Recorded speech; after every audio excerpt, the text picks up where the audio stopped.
Welcome, everyone. We're so pleased to have you with us here today for the fourth session of Gallagher Talks. This session topic is a hard market for D&O insurance and what it means for you. We'll be exploring and examining how to prepare for the executive liability renewals during this hard market. I'm pleased to introduce our speakers this morning, Peter Bryant, our Area President for Toronto, and Dan Lewis, our Vice President of National Management Liability Practice based in Calgary. If you'd like more information on Peter and Dan, please feel free to click on this right side of the screen and connect with them on LinkedIn. A couple of things before we get started. You'll be receiving a recording of the webinar later this week when the sessions are completed. Because of the fast-paced nature of the talks today, any questions that come in via the question and answer box will be answered following the sessions, several days following the event.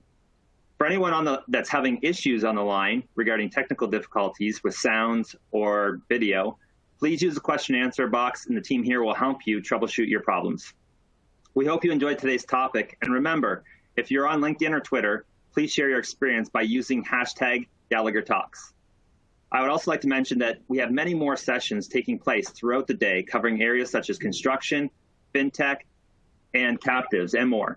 Just follow the link that will pop up at the end of this session to move to the next session. Without further ado, I'd like to pass it on to Peter and Dan to talk about. Great. Thank you, Tyler, and a warm virtual welcome to everybody joining us. Thank you for making the time. We're going to jump right in. Tyler touched quickly on introductions. I'm just going to give you a little bit of background on myself and on Dan. I'm your moderator for today, and as Tyler mentioned, I'm the Area President for Toronto. I've been a broker for 20 years now, 17 of them with Gallagher and a predecessor firm. And my focus, in addition to managing our Toronto operations, is really on helping clients in the executive liability space. That's been a common thread throughout my career. And then it's my absolute pleasure to be joined by my colleague, Dan Lewis. Dan is our National Management Liability Practice Leader. He's been with Gallagher for 6 years now. And then prior to that, he spent time in leadership roles with Chubb, with AIG, and as well as AIG in Bermuda. And he also is 20 plus years of industry experience. And I'm going to set the agenda, and then I'm going to pass it over to Dan. But really what we're going to do is focus on 3 or 4 key topics today. First and foremost, giving some background on what is driving the current hard market conditions, specifically with respect to D&O. We're going to get into some statistics around what the impact or the effects of those hard market conditions have been. And then really where we're going to spend the bulk of our time is around navigating strategies to help manage D&O hard market conditions, how best to make sure that your results are what you would prepare for or predict in this current hard market. And then finally, what we're going to do is maybe look a bit ahead to 2021, break out the crystal ball and see what we can expect as we move into next year. So with that, I'm going to start by handing it over to Dan, and Dan's going to give us a little background on what's driving the current market conditions. Thanks, Peter. I think that there are definitely a number of factors, and a few of them were alluded to by Dave Partington and Kevin Nealis in the first session this morning. The first one, the most obvious one, is a backlog of securities class actions in Canada. It's been 14 years since Bill 198, which is basically statutory secondary class action rights in the market. And since then, we've seen now 100 Canadian class actions arising out of that. And so those take longer and longer to settle. At the moment, roughly 5 years is the average to settle one of those. And we've had some big numbers in the last few years, notably S&C Lavalin last year for 110 million, Manulife for 69 million. So there have been some very, very large class actions that are still working through the system. The second point, we've had an uptick in frequency within private D&O forms. Sometimes it's oppression claims by minority shareholders. Sometimes it's employment practices claims because private D&O and nonprofit D&O forms include EPL coverage. So there isn't one single thing that's been driving the private activity, but certainly losses have been growing in that area. We've got a smaller universe of premium in Canada than we used to have because we have fewer publicly traded companies, especially fewer large public companies that tend to fund that basket of premium. A lot of that due to consolidation in certain industry sectors like mining, oil and gas, and others. Kevin alluded to a low interest rate environment, and that continues today. Insurers can't take significant risk in their investment portfolios, so they invest in very safe, A-rated, fixed income investments that don't generate much in the way of return, so they have to rely on the profitability of their underwriting and not on investment returns. As we know, we've had more than 10 years of soft market conditions, either flat or declining premiums, and over that time have seen a significant expansion in coverage. And that's had an impact as well. Finally, we've seen continued inflation in legal costs. So purely the cost of defending D&O claims, whether public or private, has been continuing to rise. And we can see that on the next slide here. In the past 15 years that this study was conducted, legal costs and average hourly rates among defense attorneys has risen more than 110%. And notably, in the past 4 years, it was more than a 40% increase alone. So very expensive to defend claims, even if you're successful. And often there are more firms involved. There are more lawyers per file. And that has a duplicative effect when it comes to the defense cost spend. So it could be a $7 million defense bill for a securities class action in addition to the settlement number. Just generally, Dan, if we break that down, what we've seen is as legal costs have gone up by almost more than 100%, at the same time we're seeing premiums during that period of time remain relatively stable. Absolutely. Yeah. So during that time, average annual inflation in defense costs was between 6 and 7%. Compare that with the Canadian economy, where inflation averaged less than 2%. And during that time as well, as we said, premiums were either flat or falling in many sectors. Starting about 2018, insurers did start to raise rates in their public D&O book, but it's only within the last year that the private book has started to get a little bit of traction in terms of rate.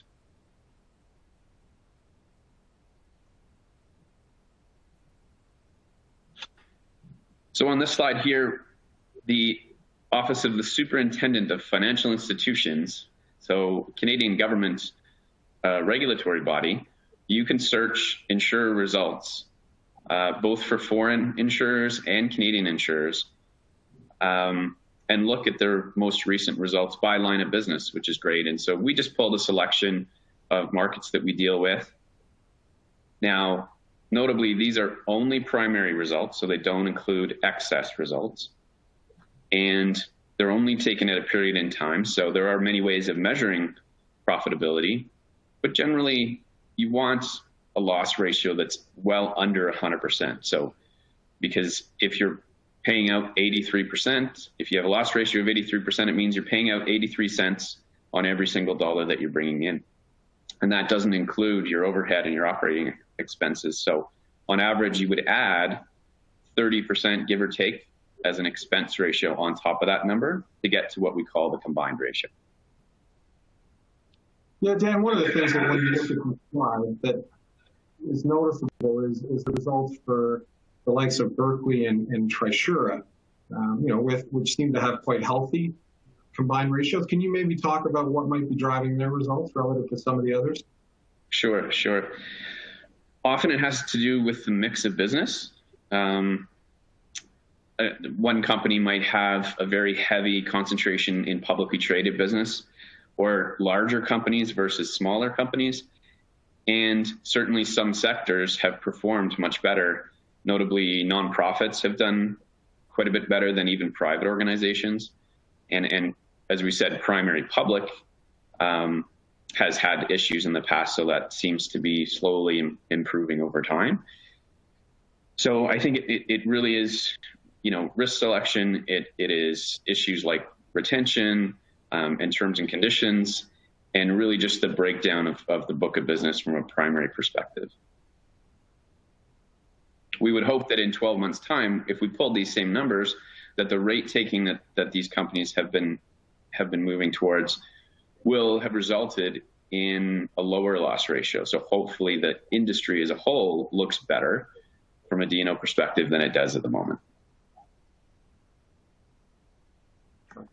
Yeah, and that may be, as those price adjustments are happening, obviously that's driving the hard market, and that leads nicely into the next slide, just in terms of looking at strategies to help mitigate and navigate what's happening on D&O placements in the current year.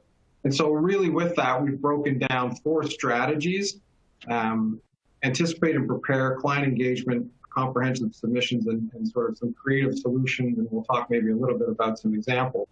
But Dan, I'm going to turn it over to you just to talk about some of the key aspects of these strategies. Sure.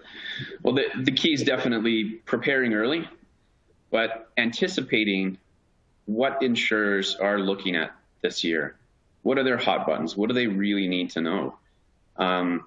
And knowing your insurers and having good relationships with them certainly helps you set the stage for your renewal, whether you're a client or a broker. So are the insurers having issues with capacity? Does it seem like they're going to be cutting capacity? Maybe you had 15 million blocks before, and now you're down to 5 or 10. Maybe there's a retention strategy that they've communicated saying all of our private renewals are going to have a minimum 15,000 deductible this year. Well, that used to be a 5,000 retention. That's significant to a smaller client. Maybe they've got a 20% rate increase across the board. I mean, really just knowing what each carrier's issues are will help you to prepare your client. So that's on the insurer point. The program characteristics themselves are key. So if we know that we're coming off a 3-year deal this year, chances are it'll be tougher to get a 3-year deal again because of the market we're in. I mentioned capacity and the fact that maybe we have to introduce new carriers this year to fill in gaps in the tower. So those are all part of our anticipation and preparation. As well, we need to prepare our clients. So what can we do to understand what the client's priorities are this year? Do they want to save money? Is that the only goal? Do they want to stay with the same primary carrier because they've been with them for 20 years and it doesn't matter what the carrier does, they're going to be loyal? So we want to make sure that our client is prepared to answer underwriting questions, that they have anticipated maybe what insurers are going to be looking for. Could be COVID return to work questions, could be questions around layoffs, could be questions around capital structure and the need to raise new money if that's the case this year. Yeah, it's a great couple of points. I think we're seeing even on renewals that we've got for this month. We're seeing London come off a number of Canadian TSX listed clients. Energy sector, for example, is obviously going through its challenges. And so if I look at a market or a syndicate like AXA XL, looking ahead, if we know that they're on the primary for some of our upcoming renewals, we're going to have to anticipate that they're going to be likely replaced on those primaries just based on the action that they've taken on a number of clients TSX listed up to this point in the year. So that's one that's very real. And in order to do that or plan for that, I think that leads nicely into the point on client engagement. So maybe you can touch on a couple of the key points there. Absolutely. Yeah, you make a good point about AXA XL. There have been other London syndicates that have sort of said, yeah, we've had enough pain, so we're going to stop writing business at this time, or we're going to get out of certain sectors. Cannabis is a good example. And so it's important for us to be on top of those, absolutely. The first point under engaging clients with respect to a strategy is Gallagher Core 360. So just a quick note, it is basically a comprehensive approach to risk management that we take. We take about 6 different points and have a holistic look at the client's risk profile. So premiums, coverage gaps, uninsured and uninsurable losses, risk management strategies, benchmarking, risk mapping, all those things to try and help the client see a really good look at what they look like today, and then gives us a chance to really help them shine and help them show what their strengths are and how they're dealing with challenges in the marketplace. And the next point there about client priorities, I know we talked about that, but we might assume that the client wants to keep the same limits this year. Maybe that's not the case. Maybe in order to save money, they are happy to look at something like a Side A only program. Maybe there's a lot of different things that sometimes we assume clients want to accomplish, but we don't know until we actually get in there and start talking to them. Yeah, it's a great point. In this market, more than ever, we're working to put together programs that resemble the expiring program. The terms get presented. Oftentimes, they can represent a material increase in premiums, and based on what's happened with COVID, a client's priority this year more than ever might be to maintain costs on a year-over-year basis. So It might be limits get adjusted to maintain that premium target. But what we want to make sure of is that we're getting a sense of those priorities early on in the process. So yeah, I think it's a great point to emphasize. Do you want to talk maybe a little bit about the communication piece and some of the things that we're doing there? Sure. Yeah, we're really advocating involving insurers with our clients from the very beginning. So the client is in the best position to tell their own story. Yes, we're advocates for them, and we can certainly do that as well. But sometimes hearing it directly from the CFO of a corporation really helps insurers gain comfort with the risk and helps to solidify the relationship that they have in place. So I'm a big proponent of that. And certainly involving the client throughout the process, not just once at the beginning and once at the end when we say, here's your terms. So we want to make sure they're understanding what's going on and why things are being asked. Yeah, I think increasingly we're getting an opportunity actually to address boards directly as part of the process, because I think oftentimes our contact, be it CFO, risk manager, general counsel, they also want to make sure that the board is aware and up to speed on what's happening in the marketplace. So I know we've done a number of presentations recently to make sure that board members are made aware of what's happening in the marketplace. Absolutely. Yep. The third strategy is around comprehensive submissions. So obviously, when things were soft, we could send out basically a link to the client's website and say, please give us terms, and we'd get 6 sets of terms and, be able to compare all of them. Now, I did reach out to a few carrier partners and say, hey, what differentiates a good submission from a bad? And how do you prioritize what you're going to look at and what you don't? Because markets are inundated with submission activity. And they said, help us out with relevant and current information. So probably not 2018 financials will do the trick right now. They want to know, how many employees do you have? How many did you lay off because of COVID? What does your forecast look like, or your interim financials? Even if you don't have audited at the moment, even company prepared review engagement, those even help. As I said, communication around what impact COVID has had, and any information that you might be giving to your investor base, or if you're a nonprofit, your stakeholders, so whether it's donors or government entities who you get your grants from, those are all things that insurers might benefit from knowing as well. So it's kind of a common theme throughout our strategies. The communication's got to be a key part of it at the moment. Yeah, I think the other key is worth noting, because oftentimes it can, from the client's perspective, it can feel like some additional workload. But I do think oftentimes the same messages that are going to be of interest to shareholders or other stakeholders are also going to be the same messages that can be delivered to your insurers or your underwriters. So that, the investor roadshow presentation that you've used to raise another round of capital, that's the same thing that an underwriter is going to be interested in knowing. And absolutely, yeah. For companies to demonstrate what they're doing in the current marketplace. And lastly, go ahead. Sure. Go ahead. Our fourth strategy is be creative in this marketplace. As a broker, just rolling over the program might not be an option. So look at lots of different possibilities. We've got some deals on the go where we're looking at quota shares, where we're taking capacity down from 5 to 2.5 million and finding a partner for that. Looking at different retention strategies.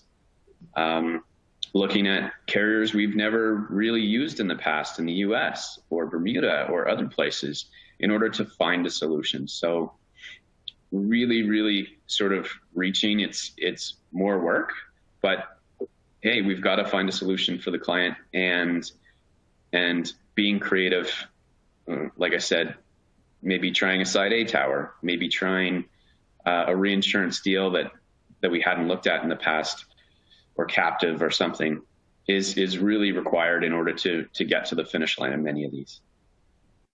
Yeah, I think of some recent examples where we've had oil and gas or mining clients where they're in the process of trying to raise additional capital or get drilling licenses extended. And we've struck deals with insurers that say, hey, either the retention is going to be at a higher level until they've confirmed that capital raise, or they've confirmed that license extension. So using the client's performance to drive changes to the program, we've had success doing that. I think the other point that's worth emphasizing is renewal dates aren't carved in stone. So it might be that you renew and the terms that you see at renewal are not necessarily as favorable as you would have hoped. But then throughout the term, there's an activity or an action in your business which makes it a far more favorable risk.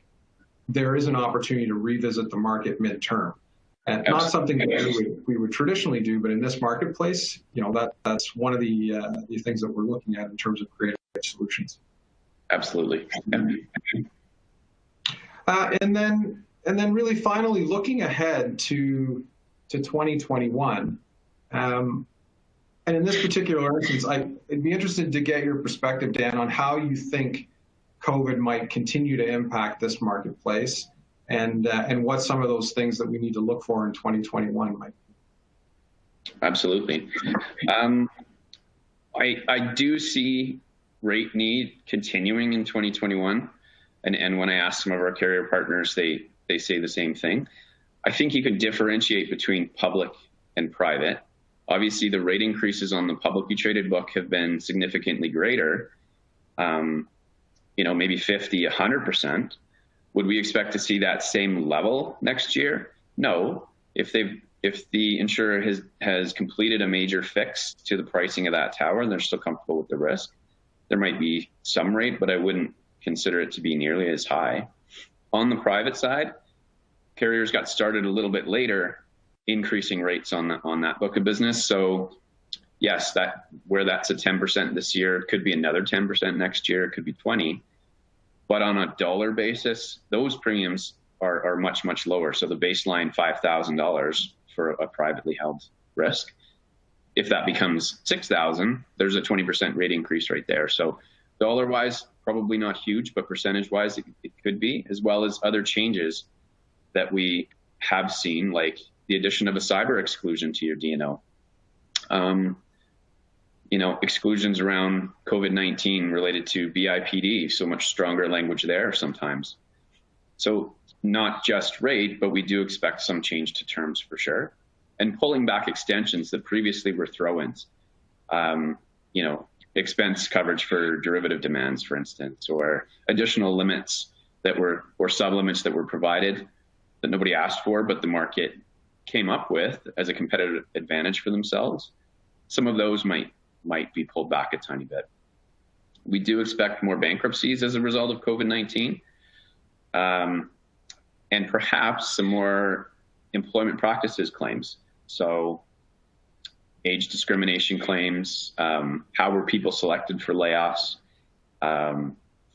We expected to see a flood of Me Too claims a couple years ago in Canada, like we saw in the US, and that didn't happen. We saw a few, but we never saw that huge trend. So is that expected here in the Canadian marketplace? We're a little bit wait and see on that one. Yeah, it's a good point, because we often get questions from private companies around, the value of putting in place and carrying D&O insurance. And I think as we come out of COVID, the value of a private company D&O policy will demonstrate itself on issues like EPL and bankruptcies and making sure that boards have protection there. Yeah, and I think the final 2 points that you've got here around bankruptcy and EPL, it feels like to me that we haven't necessarily seen the wave of claims from those activities yet, and it might be that we don't see them until businesses return in 2021. What's your thoughts on that, Dan? Yeah, I think it will be delayed. There have been a few attempted class actions against, say, private hospitals by former employees, et cetera, where classes were not certified by the courts. There's a case in Alberta and a case in Ontario, I believe. So the hurdle to have a class certification approved hasn't been reached yet. So I think it will take time. And as well, there's a huge backlog of claims in the courts at the moment because the courts were shut down for a while. So those are going to take definitely some time to work through. Canadians are more willing to bring employment litigation. They're more aware of their rights.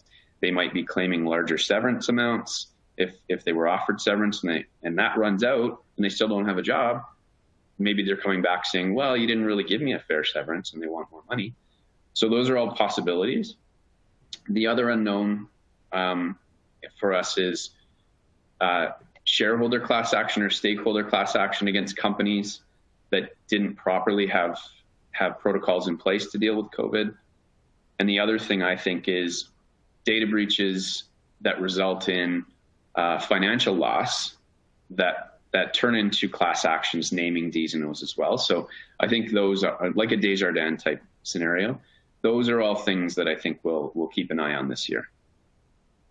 Yeah, I'd say maybe that what we're seeing this year is a macro adjustment across the industry, where just as a collective, rates are going up. And I think next year, hopefully in 2021, we'll see maybe a more pointed approach to adjustments based on each individual client's performance. That's absolutely, yeah. That's some of my hope. We had 14, securities class actions in 2019, but 5 of those were cannabis related. So if you take out certain sectors, the environment maybe doesn't look that bad, and companies can be more focused with their strategy. Alrighty, if I look, I see we're coming just up on our time. So I want to thank you, Dan, for your comments today, and thank you everybody for joining us. And again, as Tyler touched on, if you do have questions, please, we would encourage you to submit them, and we'll make sure that we respond to them next week once we get all the questions in. So thanks everybody. Thanks so much for having me. The remaining sessions. Thank you.